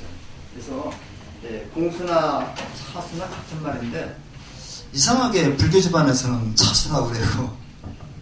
유교 집안에서는 공수라고 합니다. 그래서 공자님한테 예를 표할 때 공수, 배, 평신 그렇게 이제 얘기를 해서 유교 집안에 가면 공수 배 평신 그렇게 이제 구호를 붙여주면요 이제 배할 때는 절을 하고 평신하면 일어나고 이제 그렇게 얘기를 하거든요. 근데 이제 불교에서는 공수라는 말 쓰지 않고 차수라는 말을 씁니다. 근데 유교 집안에서는 공수할 때 기본이 이제 남자는 왼손이 바깥으로 오게 합니다. 왼손이 바깥으로 오게 하고 여자는 오른손이 바깥으로 오게 하고 그렇게 하거든요. 근데 역시 애사 때 장례 때는 이때는 또 반대입니다. 반대가 되는데 우리 불교 집안에서는 차수 그냥 그런 거 따지지 않아요. 따지지 않고 그냥 편한 대로 해서 여기 요거를 단전 밑에 그냥 가볍게 대면 되는데 요걸 너무 올리지 마시고요. 그냥 가볍게 배꼽 밑에 대면 되는데 여기 기본 자세입니다. 항상 그래서 도량에서 다닐 때는 그런 기본 자세로 다니라는 얘기죠. 법당에서도 마찬가지입니다. 법당에서도 항상 앉아서 여기 기본 자세입니다. 법당에 들어서 합장하는 거 아닌데 합장은 합장할 때 하는 겁니다. 합장할 때 부처님한테 예의를 표한다고 그때 하는 거고 항상 이거는 차수로 있다가 합장하십시오는 합장해서 이렇게 이제 하는 겁니다. 그 다음에 합장이라고 하는 거는요 여기 오른손은 부처님을 상징하고 왼손은 중생을 상징하거든요. 부처와 중생이 하나가 되는 거예요. 이렇게 하나가 되는데 제일 주의하게 이게 떨어지면 안 되죠. 이게 떨어지지 말아야 됩니다. 이거 딱 붙이는데 이게 떨어지지 말아야 된다. 이렇게 해야 되겠고요. 요거를 조금 이렇게 해서 좀 가운데를 불룩하게 해가지고 요렇게 합장하시는 분도 있어요. 요건 괜찮습니다. 요걸 연꽃 봉우리 모양이라 해가지고 어떤 스님들을 보면 요렇게 합장을 해요. 이렇게 합장을 하는데 단 요게 떨어지지 말아야 된다. 요렇게 해도 되고 딱 붙여도 되는데 여러분들이 편하신 대로 하시고요. 옛날 할머니들 보면 우주의 기운을 모은다 그래가지고 이거 이렇게 했어요. 이렇게 해가지고 합장했는데 요즘에는 그렇게 하지 않습니다. 그냥 자기가 간단하게 합장하고 풀고 그렇게 하고 근데 우리 할머니들은 그래도 이렇게 우주 기운을 모은다는 이렇게 하시는 그걸 그렇게 하시고 우리는 그냥 포교원에서는 그냥 간단하게 합장하는 것도 있습니다. 그 다음에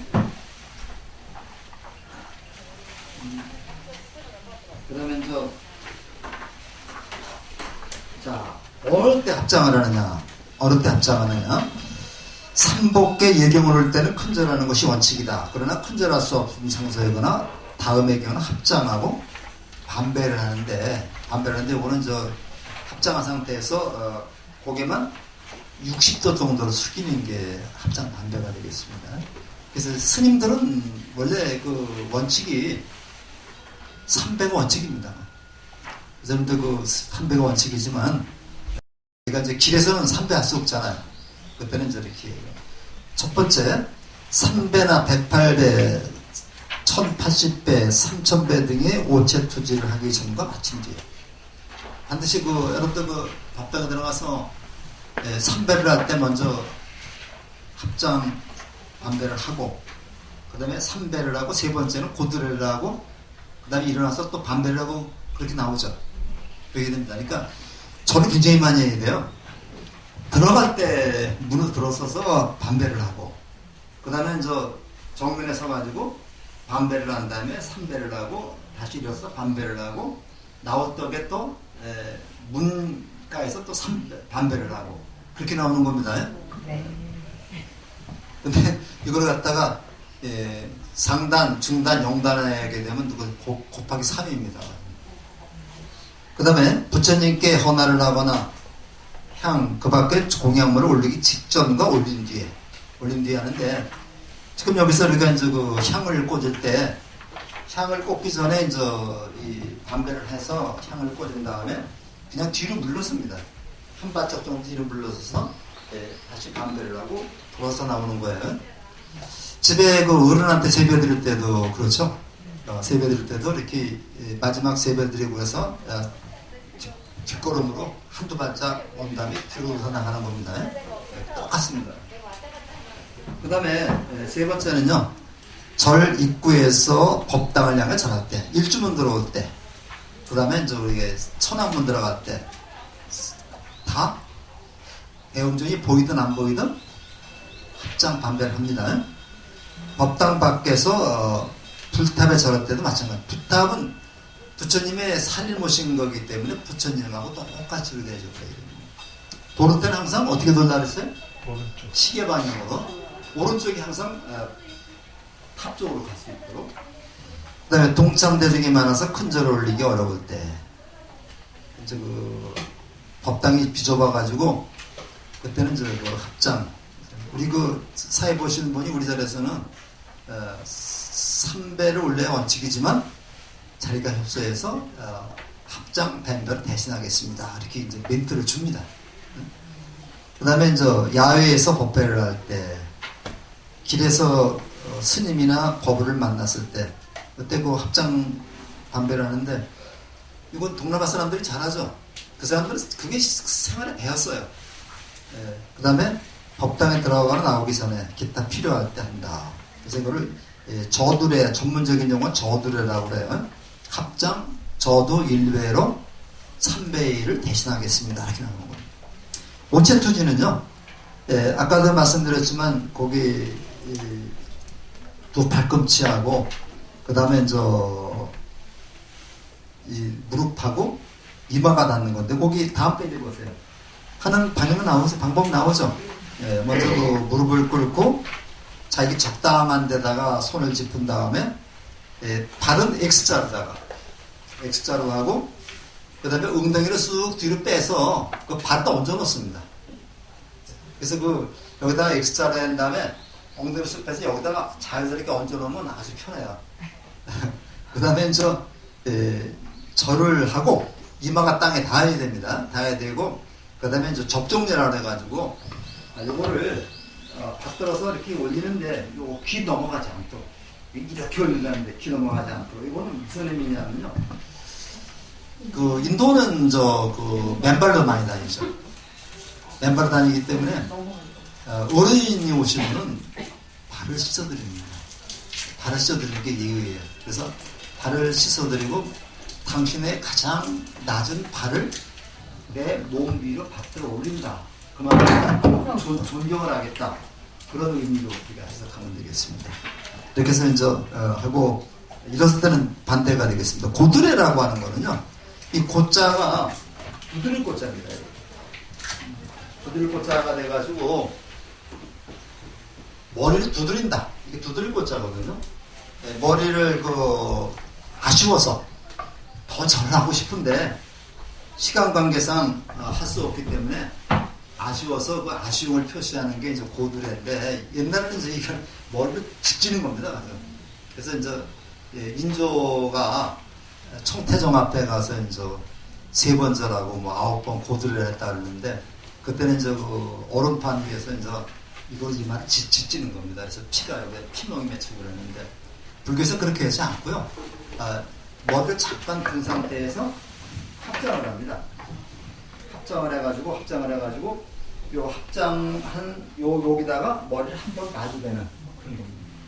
그러니까 세 번째 접종을 하고 나서 합장을 해서 여기다가 다시 머리를 대는 게 고드레입니다. 고드레를 하게 되면 접종이 하지 않습니다. 근데 모든 절에 맨 마지막에는 그 고드레를 하는 겁니다. 그 다음에 사자 참배여절을 한번 좀 읽어보시면 되겠고요. 보시면서 절 많이 하시면 되겠습니다. 법당 유절 보면은 내가 지난번에 분명히 말씀드렸죠. 양쪽 측문을 향해 들어가는데 부처님을 중심으로 해서 방향이 설정된다. 그죠? 부처님을 중심으로 해서 방향이 설정되기 때문에 오른쪽 문으로 들어갈 때는 오른발부터, 왼쪽 문으로 들어갈 때는 왼발부터 들어가서 딱 선 상태에서 부처님을 향해서 합장을 하는 겁니다. 그래서 그 다음에 어간문은 일반인들은 출입을 하지 않고 그 절에 가장 어른되는 스님하고 맞이를 가져갈 때만 어간문으로 통과합니다. 우리 절에서는 주지 스님도 거기 출입을 하지 않고 회주 스님이 오실 때만 거기를 출입을 합니다. 자, 그 다음에 323쪽에 그 보면요. 어간에 앉는 행위. 어간에는 앉지 않습니다. 근데 사람이 많아가지고 하여튼 어쩔 수 없지만 어간은 바로 부처님의 희야를 가리기 때문에 그러니까 앉지 않습니다. 아는 사람이 자리를 미리 잡아놓는 행위가 있어서 안 되겠죠. 이제 큰 절에 가면 이런 게 좀 있더라고요. 좌복을 푸석거리며 깔거나 한 손으로 던져놓는. 그래서 좌복도 반드시 두 손으로 들고 가서. 우리 법당에는 저쪽에 좌복 넣는 칸이 있는데 거기서 두 손으로 가서 올려놓고 두 손으로 내려오고 이게 습관, 이게 배워야 돼요. 뭐에 배워야 됩니다. 좌복을 밟고 다니거나 좌복을 밟고 다니거나 또 법요집이나 경전을 넘어다니는 행위 있어야 되겠습니다. 이거 좌복에다 이제 우리가 경전이나 법요집을 넣는데 법요집도 경전입니다. 이걸 넘어다니는 행위가 있어서는 안 되겠다. 그 다음에 사실은 서서 법회를 볼 때도 좌복은 밟고 있는 게 아닙니다. 좌복은 밟고 있지 않고 좌복 그 포교사들은 절대로 좌복 밟지 말라고 그래요. 근데 스님들은 좌복이 원래 크기 때문에 어쩔 수 없이 좌복이 올라가 계시지만 일반 신도들은 좌복을 밟는 게 아닙니다. 그 다음에 좌복 정리하지 않고 나가는 행위고, 그 다음에 남이 올린 초나 향을 빼고 자기가 준비한, 이거 제일 나쁜 행위죠. 그러니까 그러면 공덕을 받기는커녕 공덕을 또 우리가 깎아먹는 행위가 될 수 있습니다. 그 다음에 공양 예절을 읽었어요. 324.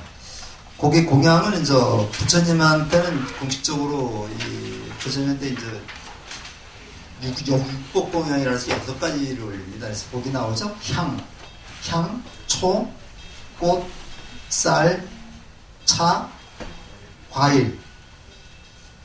그렇죠? 향, 초, 꽃, 쌀, 차, 과일. 요걸 6가지가 육복 공양인데, 초는 바로 초 대신에 등을 올리기도 합니다. 그래서 이렇게 6가지를 올려서 부처님의 이 초라고 하는 거, 등이라는 거는 지혜의 등불을 밝힌다는 의미가 있잖아요. 그런 것을 올려서 이제 그걸 육복 공양이라고 말을 합니다.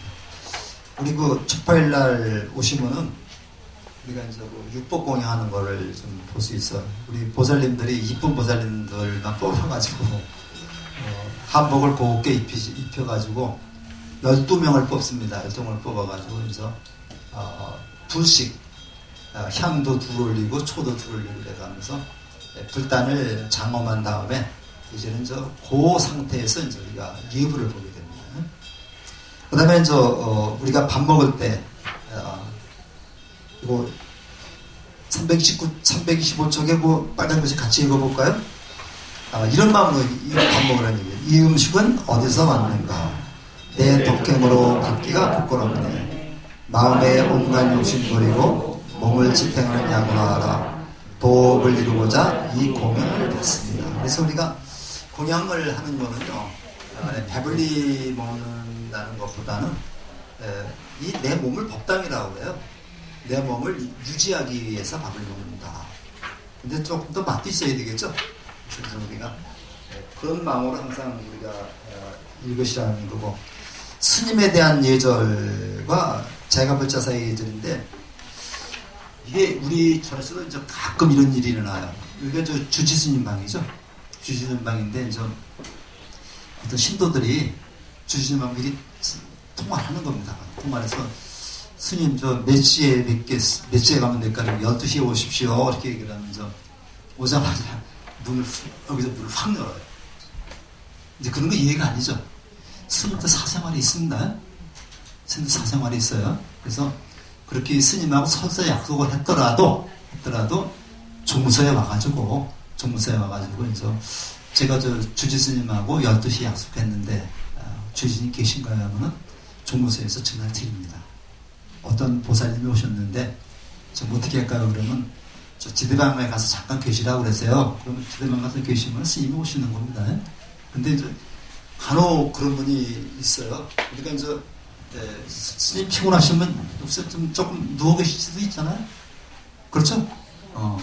근데 가서 이렇게 저는 좀 협소해서 이렇게 하는 거 아닌데 그 스님을 볼 때는 반드시 종무소에 그 큰절에 가면요 이 종정 스님이나 이렇게 방장 스님 같은 분은 그 스님을 모시고 있는 또 시자가 있어요.